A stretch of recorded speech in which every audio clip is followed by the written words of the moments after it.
Susana, Malam Jumat Kliwon.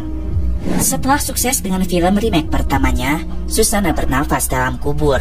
Soraya Entertainment Film kembali meremake film Susana yang berjudul Malam Jumat Kliwon.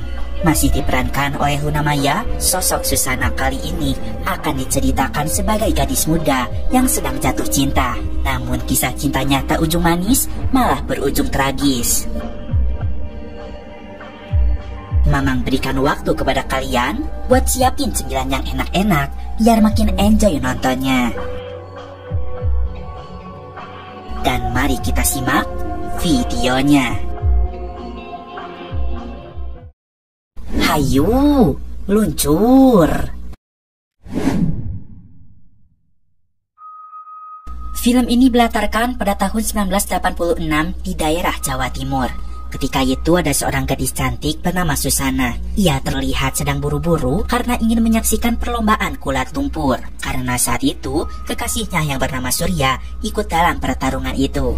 Pada awalnya, Surya kewalahan menghadapi lawannya yang berbadan besar itu. Namun setelah disemangati oleh Ayang, seketika Surya bersemangat kembali, lalu mampu membalikan keadaan yang mana dia bisa mengalahkan lawannya dan memenangkan pertarungan itu.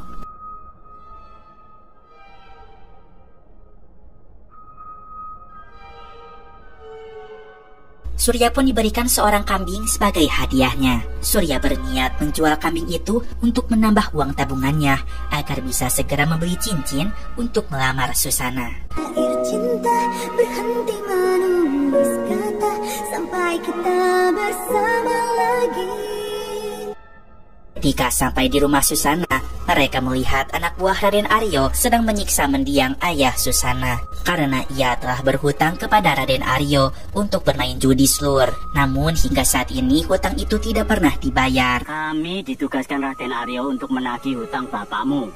Dan tanpa sepengetahuan keluarganya, sang ayah telah menggadaikan rumah dan sawahnya kepada Raden Aryo.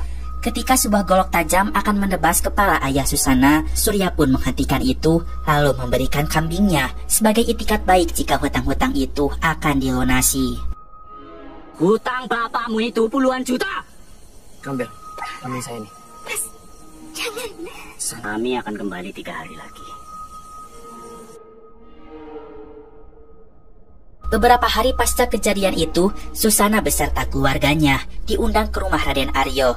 Ternyata Raden Aryo berperawakan tua bangka. Saat itu keluarga Susana keringat dingin karena belum bisa bayar hutangnya. Tapi ternyata Raden Aryo tidak bermaksud untuk menagih. Malahan mereka dijamu dengan baik dengan makanan yang sangat lezat dan berprotein tinggi. Terima kasih atas jamuannya, Raden. Ya. Raden Aryo pun memberikan solusi yang mana akan menguntungkan untuk kedua belah pihak. Raden berniat ingin meminang Susana. Ia rasa umur Susana sudah cukup untuk dinikahkan. Alasan utama Raden menikah lagi karena ia sangat ingin mempunyai keturunan. Sementara Minati, istri pertamanya, tidak bisa memberikan itu kepadanya. Jika Susana berkenan, maka ia akan melunasi seluruh hutang keluarganya.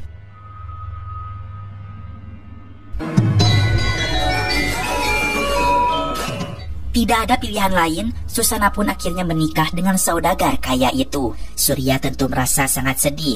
Cinta sejatinya menikah dengan lelaki lain. Padahal ia sudah sepenuh hati memberikan segalanya demi sang pujaan hati. Surya tidak terima. Ia pun memporak-porandakan pesta pernikahan hingga terjadi sebuah kebakaran. Kemudian Surya berusaha membawa Susana pergi.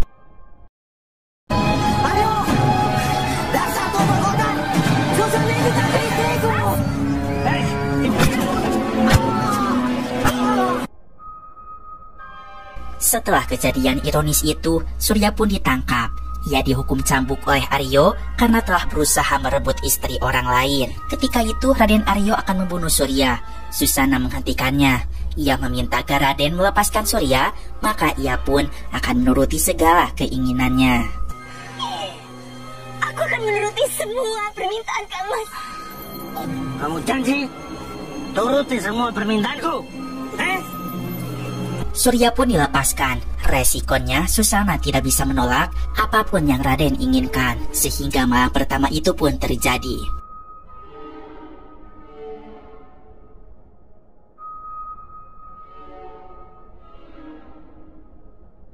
Walaupun sudah berumur, ternyata Raden Aryo masih tokcer. Tidak lama dari itu, Susana hamil. Raden Aryo sangat menanti anak pertamanya, karena kelak ia akan mewarisi kekuasaannya. Kita sudah menghaturkan doa kepada Tuhan Yang Maha Esa berkahi panennya berlimpah ruah. Kira bahwa istri saya Susana sedang hamil. Untuk itu saya minta doa dari sedulur-sedulur sekalian agar supaya anak yang sudah lama saya dambakan ini akhir dengan selamat. Di tengah kebahagiaan itu, ada satu orang yang merasa tersakiti.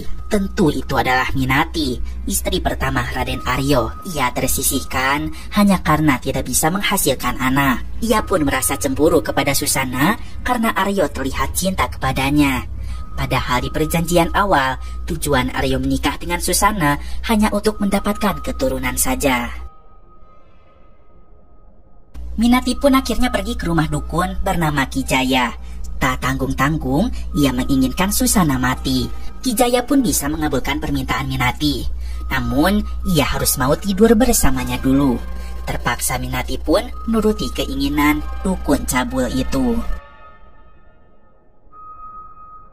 Setelah puas dengan nafsunya, akhirnya sang dukun melakukan tugasnya. Ia mengirimkan beberapa santet terlebih dahulu kepada Susana Slur. Susana mulai mengalami kejanggalan. Pada suatu hari, dia merasakan ada sesuatu di balik selimutnya.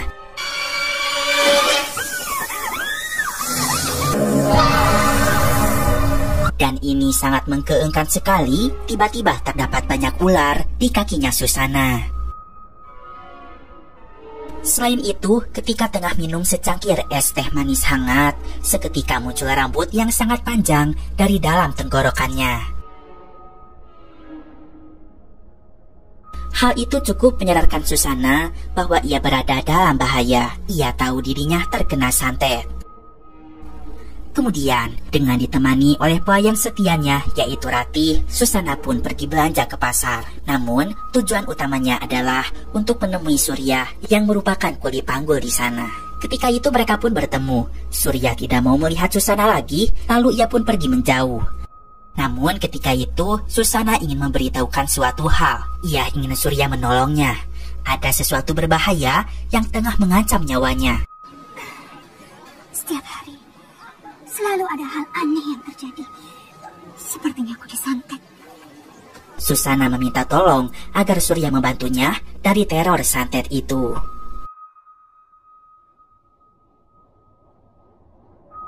Namun sayang, tidak lama dari itu, ketika malam Jumat Kliwon, Susana mengalami kontraksi. Ia akan segera melahirkan. Seorang dukun beranak pun dipanggil untuk membantu persalinan Susana.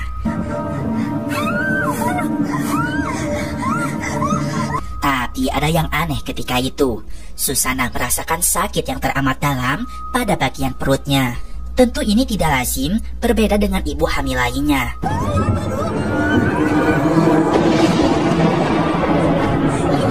Janin dalam kandungan Susana pun bergerak secara tidak wajar. Hingga pada suatu ketika, kandungan Susana berpindah ke arah belakang.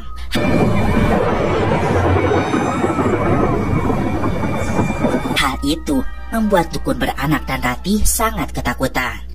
Susana pun tengkurap di atas kasur sambil merintih kesakitan. Secara perlahan, kandungannya semakin membesar. Kandungan Susana seketika meledak.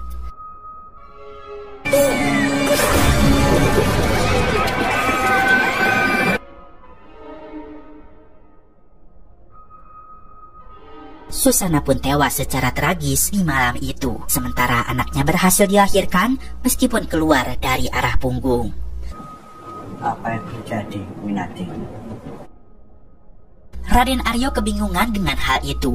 Bagaimana bisa Susana melahirkan melalui punggung? Minati pun berkata, pasti Susana terkena santet. Susana adalah perempuan jahat. Ia bermain dukun karena buktinya bisa mempelet Raden Aryo sampai dibutakan seperti ini. Yang pasti semua keanehan itu terjadi karena Susana melahirkan di malam Jumat Kliwon. Kang Mas tahu kan? Ini dia melahirkan di hari apa? Malam Jumat Kliwon. Minati meminta Aryo tenang saja. Biarkan semuanya ia yang urus. Akan ia pastikan tidak akan ada warga yang tahu tentang kematian Susana. Sekarang yang terpenting, Aryo memiliki keturunan. Keesokan harinya, Surya datang ke rumah Raden Aryo berniat mencari Susana. Ia ingin memberikan Al-Quran dan tasbih kepada Susana agar ia terlepas dari teror santet. Namun, bagaikan tersambar petir di siang bolong, Surya mendapatkan kabar dari Ratih jika Susana sudah meninggal. Ratih pun menceritakan semua kejadian mengerikan di malam Jumat Kliwon itu, termasuk Susana yang melahirkan lewat punggung. Malam pun tiba, Surya nekat membongkar kuburan Susana.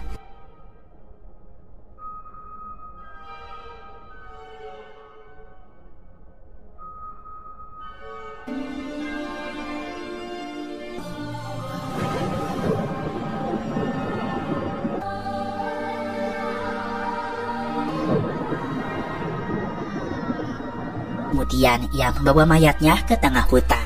Surya tidak rela Susana mati. Kemudian, tiba-tiba terdengar suara misterius yang berusaha berkomunikasi dengan Surya.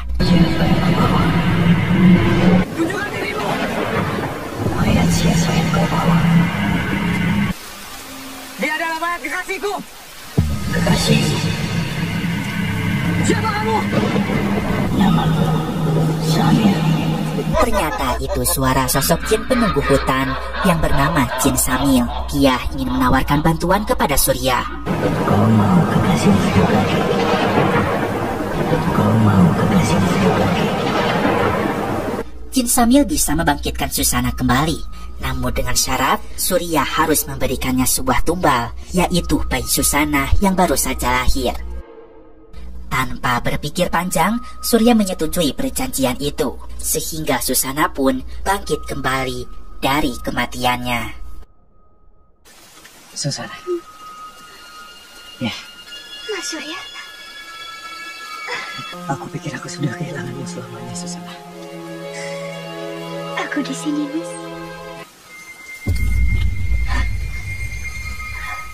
Tetapi Stur, Susana bangkit bukan menjadi manusia, melainkan sosok hantu berpunggung bolong atau biasa disebut sebagai sundel bolong. Dia pun kehilangan separuh ingatannya.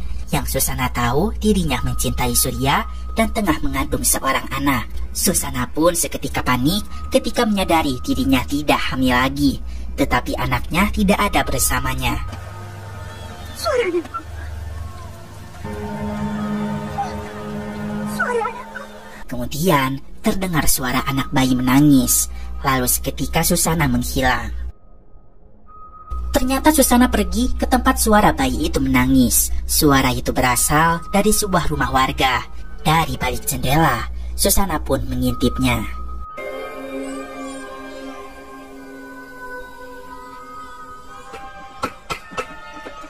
Bakso!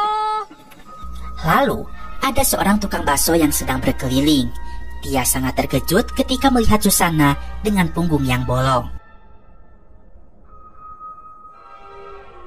Tukang bakso segera melarikan diri, namun ia tiba-tiba dihadang oleh Susana. Pada saat ini, Susana mulai menunjukkan sifatnya sebagai seorang hantu. Sifat usilnya mulai keluar, berusaha menakut-takuti siapapun yang ada di sekitarnya. Setelah terjebak dan tidak bisa lari dari Susana, tukang bakso dengan kocaknya berpura-pura buta, tidak bisa melihat dan tidak bisa mendengar. Bakso, Bang. Abang gak bisa lihat saya. Maaf, Mbak. Saya nggak dengar. Maklum, saya buta. Mbak mau pesen berapa mangkok? 10 mangkok. Baik, Mbak. Susana memesan 10 mangkok. Bang, 10 mangkok lagi. Tukang bakso seketika terkejut karena semua mangkok habis dalam sekejap. Susana pun kembali memesan 10 mangkok lagi. Namun saat tukang bakso membuka pancinya, dia kaget bukan kepalang. Semua baksonya berubah menjadi bola mata manusia. Tukang bakso yang ketakutan meminta ampun kepada Susana. Lalu Susana menanyakan apakah dia tahu tentang dirinya dan apa yang terjadi kepadanya. Namun ternyata tukang bakso itu berasal dari kampung sebelah dan dia tidak tahu menahu tentang Susana.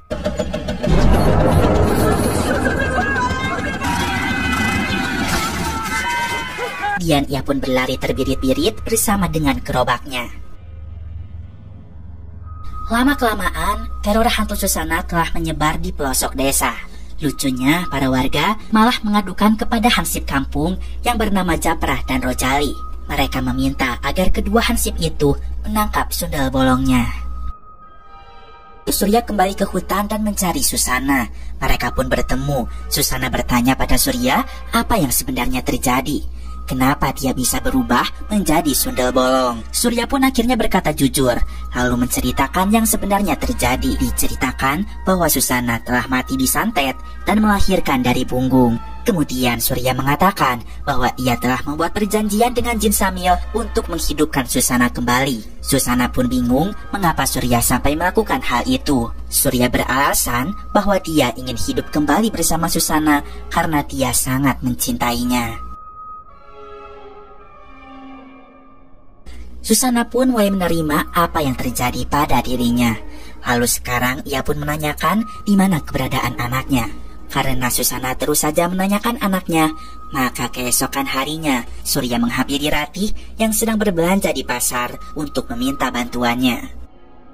Surya pun membawa Ratih itu ke hutan untuk mempertemukannya dengan Susana. Betapa takutnya si Ratih saat mendengar gelak tawa sundel bolong yang berada di atas pohon. Saat itu Susana hampir saja menyerang Ratih. Namun untungnya Surya segera mencegahnya dan berkata bahwa Ratih bisa membantunya untuk bertemu dengan anaknya. Ratih benar-benar ketakutan dan tidak percaya jika juragannya hidup kembali. Dia merengek meminta Surya agar tidak melibatkannya dalam urusan besar ini. Surya berusaha menenangkan Ratih. Ia hanya ingin mengetahui keadaan bayinya Susana saja. Ratih pun berkata bahwa anak Susana sehat dan baik-baik saja. Dia perempuan dan diberi nama Ayu. Namun dia khawatir karena Bu Minati sepertinya tidak suka kepada Ayu. Beberapa kali Ratih memergoki Minati sedang menyakiti Ayu. Pernah suatu hari, Minati hampir menenggelamkan Ayu ke dalam bak mandi. Dan beruntungnya Ratih menghentikan aksi wanita itu. Suatu hari, secara tidak sengaja, Ratih mengetahui jika Bu Minati mendatangkan dukun Ki Jaya ke rumahnya. Dia diminta untuk memasang pagar gaib di halaman rumahnya supaya tidak ada makhluk halus ataupun serangan gaib yang dapat masuk ke dalam rumah. Ternyata juga mereka berdua masih sering bermain gila di belakang Raden Aryo. Saat itu Ratih pun mengetahui bahwa Ki Jayalah yang telah menyantet Doro Susana. Mendengar semua penjelasan itu, Susana mulai mengingat semuanya. Tentu ia sangat marah. Kemudian Susana berwujud sundel bolong pun ingin membalaskan dendamnya. Selain itu, ia pun ingin merebut anak kandungnya dari rumah Raden Aryo. Susana tidak akan melakukan hal itu sendirian. Ia dibantu oleh Surya. Mereka berdua memiliki tujuan yang sama, yaitu mengambil anak Susana dari rumah Raden Aryo.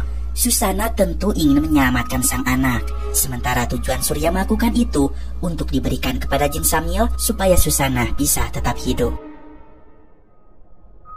Malam harinya, Ratih pun mengantar Surya ke rumah dukun Ki Jaya. Di sana Surya ingin meminta Ki Jaya untuk mencabut pagar gaib di rumah Raden Aryo yang telah dipasangnya.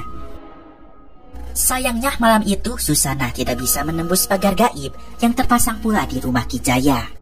Surya yang saat itu tahu bahwa Ki Jayalah yang telah menyantet Susana seketika tidak akan tinggal diam. Ia pun akan menghajar dukun itu. Namun sayangnya Surya lupa bahwa dia berhadapan dengan seekor dukun sakti. Seketika tangan Surya dikendalikan oleh dukun tersebut dengan boneka santetnya. Ki Jaya pun berniat membunuh Surya dengan kerisnya. Tapi nahas, keris itu malah menusuk Ratih yang mencoba melindungi Surya. Untungnya Rati sempat mengambil kalung sakti milik dukun itu lalu melemparnya ke atas tugu kemenyan. Hal itu pun menyebabkan pagar gaib rumah dukun seketika pudar sehingga Susana dapat masuk ke dalam rumah itu. Rasa marah dan dendam membuat Susana menjadi hantu yang sangat ganas. Secara sadis Susana menghancurkan kepala dukun itu dengan kuku panjangnya hingga akhirnya tak berbentuk lagi.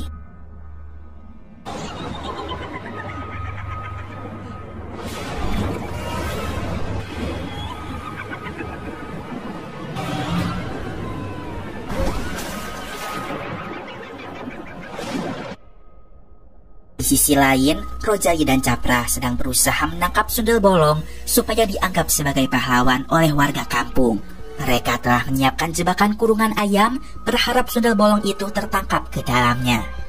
Setelah menunggu beberapa lama, datanglah seorang perempuan bergaun putih mendekati jebakan itu. Kedua hansip mengira bahwa perempuan itu adalah Sundel Bolongnya. Mereka langsung menjatuhkan jebakan kurungan yang telah dipasang, sehingga sang perempuan terjebak di sana. Saat Capra dan Rojali mendekatinya, mereka heran. Ternyata yang ada di dalam kurungan itu bukanlah Sundel Bolong, tetapi Susana, istrinya Raden Aryo. Lantas mereka pun segera membuka kurungan itu. Setelah itu Rojali berinisiatif memberitahu Raden Aryo jika istrinya ada di tengah hutan. Raden Aryo yang baru saja pulang dibuat terkejut dengan pengakuan Rojali yang berkata Susana masih hidup dan ada di dalam hutan. Kemudian Raden langsung mengikuti Rojali untuk melihatnya. Singkat cerita, sampailah juragan itu di tempat Susana berada. Namun seketika wajah Susana berubah menjadi wajah perempuan lain. Raden marah lalu menganggap kedua hansip itu telah mempermainkannya. Mau bohongi Raden Aryo sama orang yang sudah mati. Dari salah satu anak buah Raden Aryo, Capra diberitahukan jika sebenarnya Susana telah mati. Namun, mereka kurang percaya dengan ucapan itu karena di penglihatan Capra dan Rojali, mereka melihat wanita itu sebagai sosok Susana. Akhirnya, karena kasihan dengan Susana yang sendirian di dalam hutan, Rojali pun membawa Susana untuk tinggal ke rumahnya. Namun, beberapa saat kemudian, Capra datang memberitahu Rojali bahwa sebenarnya Susana sudah meninggal. Jangan-jangan Sundel Bolong yang kita cari itu Susana. Tapi kan kita nggak lihat bolong di punggungnya, Pra. Hal itu membuat Rojali terkejut bukan main. Namun dia sedikit tidak percaya karena Susana seperti orang yang masih hidup. Lalu muncullah ide konyol dari si Capra untuk membuktikan apakah Susana itu beneran manusia atau mungkin setan. Capra pun sudah membawa abu jenazah orang mati untuk diberikan kepada Susana, karena katanya setan akan terbakar jika terkena abu jenazah. Capra dan Rojali kembali masuk ke dalam rumah, dan di sana Susana sudah menyiapkan mie instan untuk mereka berdua. Ketika Capra menyantap mie itu, Rojali pun menyiapkan abu jenazah untuk diseduh ke dalam minuman kopi. Karena terlalu blow on, si Rojali malah ikutan minum kopi yang sudah dicampur dengan abu jenazah itu. Sehingga pada saat disemprotkan ke mangkok mie instan, makanan itu seketika berubah menjadi belatung slur.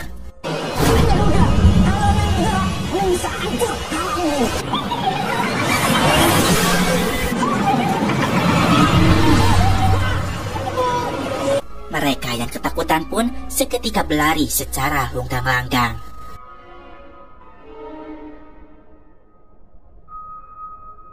Hei, siapa yang gimana sih? Gerobak sebesar ini masih aja ditabrak.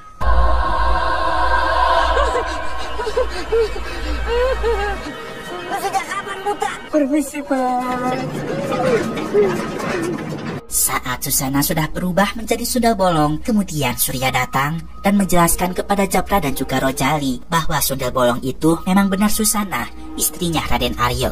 Dia juga ingin menitipkan Susana kepada dua hansip itu, sampai Surya dan Susana bisa menyelamatkan bayi Susana yang ada di dalam rumahnya Raden Aryo. Surya juga berkata kepada mereka bahwa Minati dan Aryolah yang telah membuat Susana mati. Saya minta tolong, biarkan Susana bersama kalian, sampai kami bisa menyelamatkan anak Susana. Keesokan harinya, Minati datang ke rumah dukun Kijaya. Betapa terkejutnya dia saat melihat dukun andalannya telah tewas mengenaskan. Malam harinya, saat Minati menyisir rambutnya, dia tidak sadar bahwa dia juga menyisir rambut Susana yang sudah berada tepat di atas kepalanya. Kemudian Susana menghilang begitu saja.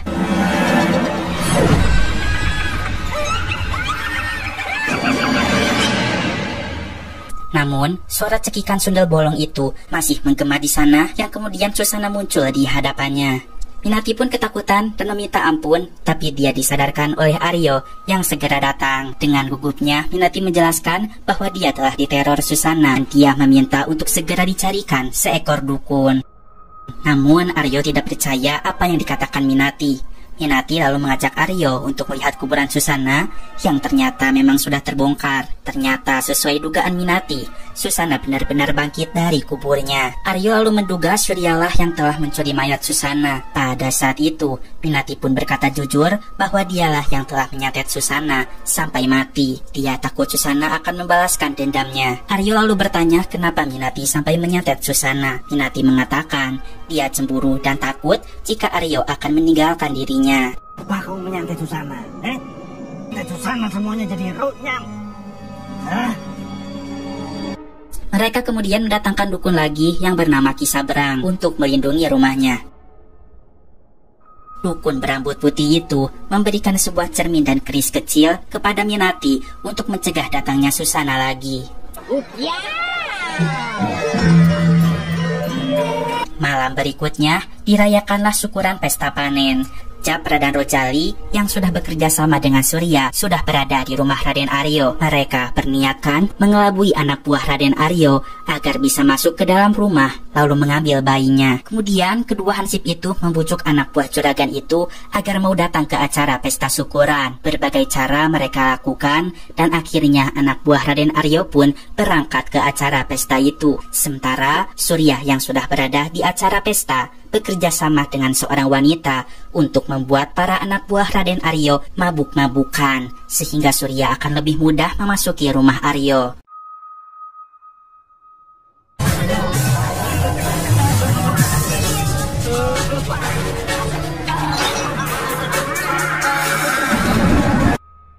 Di waktu yang sama, tiba-tiba Rati hidup lagi dan kembali ke rumah majikannya. Di hadapan Aryo, dia mengaku habis menjenguk orang tuanya yang sedang sakit. Tanpa menaruh rasa curiga apapun, Aryo langsung menyuruh pembantunya itu untuk masuk ke dalam rumah. Kemudian Raden Aryo bertanya kepada Japra dan Rojali, di manakah keberadaan para anak buahnya itu. Aku itu bayar kalian buat jaga rumah, bukan buat senang-senang. Di sisi lain, Rati yang nyelonong masuk ke dalam rumah dipergoki oleh Minati. Kamu baru datang. Dari mana saja kamu? Ibu saya kemarin sakit, Noro. Dia lalu izin masuk ke kamar bayi untuk memeriksa Ayu, anaknya Susana. Minati yang curiga kemudian mengikuti Rati. Setelah Rati melihat ranjang bayi, ternyata Ayu tidak berada di sana. Rati menanyakan keberadaan bayi Susana itu kepada Minati. Sementara Minati yang semakin menaruh curiga langsung menodongkan keris pemberian Ki Sabrang di hadapan Rati. Namun ternyata benda itu tidak berpengaruh. Dan ternyata bayi Susana berada di kamar Minati. Barulah saat Rati berjalan ke kamar, Rati menggunakan cermin untuk melihat wujud asli pembantunya. Betapa terkejutnya ia. Ternyata punggung Rati bolong yang berarti dia adalah Susana yang berubah wujud.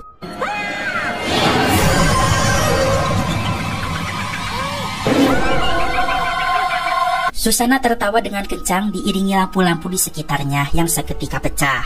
Ditambah lagi pintu rumah terkunci dari dalam. Anak buah Raden Aryo yang berjaga di luar terpaksa memecah kaca pintu rumah dan membukanya. Dia segera mencari keberadaan Minati, namun dia malah diteror dan dihabisi oleh Susana.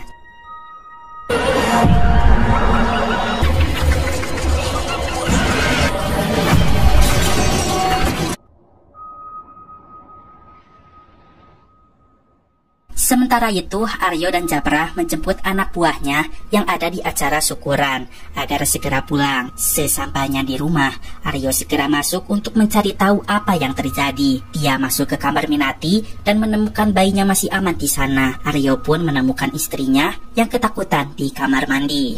Di saat yang sama, Surya datang dan masuk ke dalam rumah itu untuk menyelamatkan bayi Susana.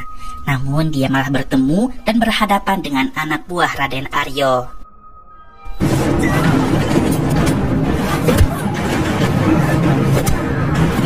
Surya hampir saja berhasil mengalahkan mereka, tetapi kedua anak buah Raden Aryo itu berbohong kepada Surya jika mereka akan mengalah. Sehingga pada saat Surya lengah, mereka pun menangkap dan hampir membacoknya. Beruntung Susana segera datang dan menyelamatkan kekasihnya itu. Namun si botak itu malah meniupkan seruling bambunya yang membuat Susana lemah.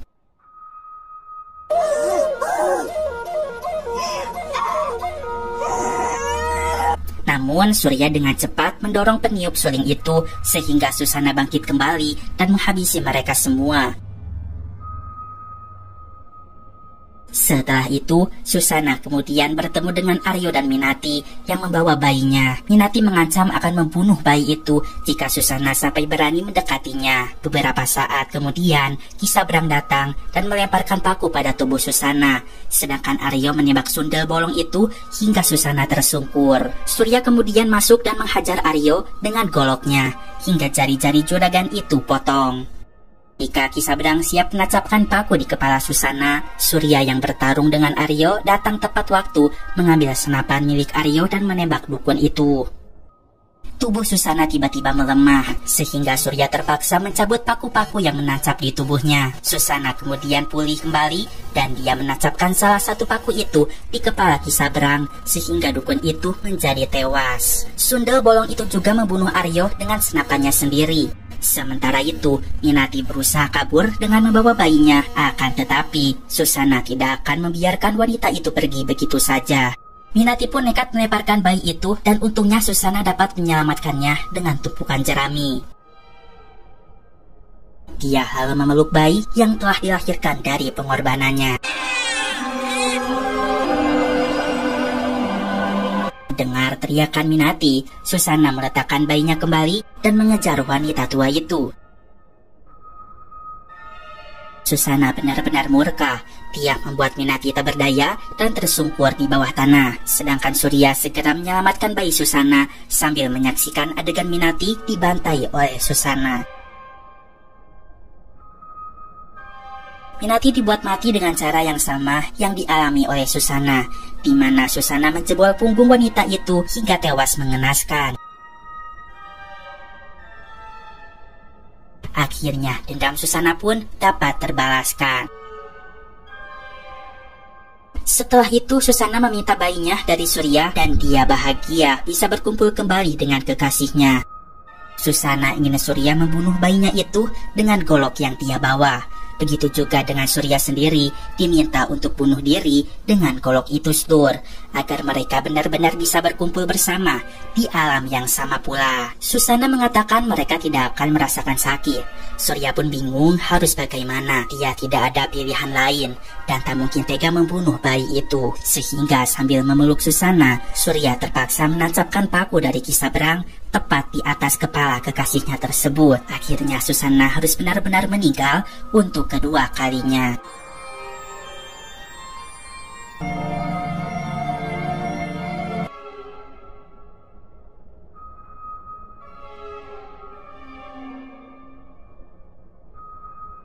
Di akhir cerita, Surya kembali menguburkan jasad kekasihnya secara layak sebagaimana semestinya.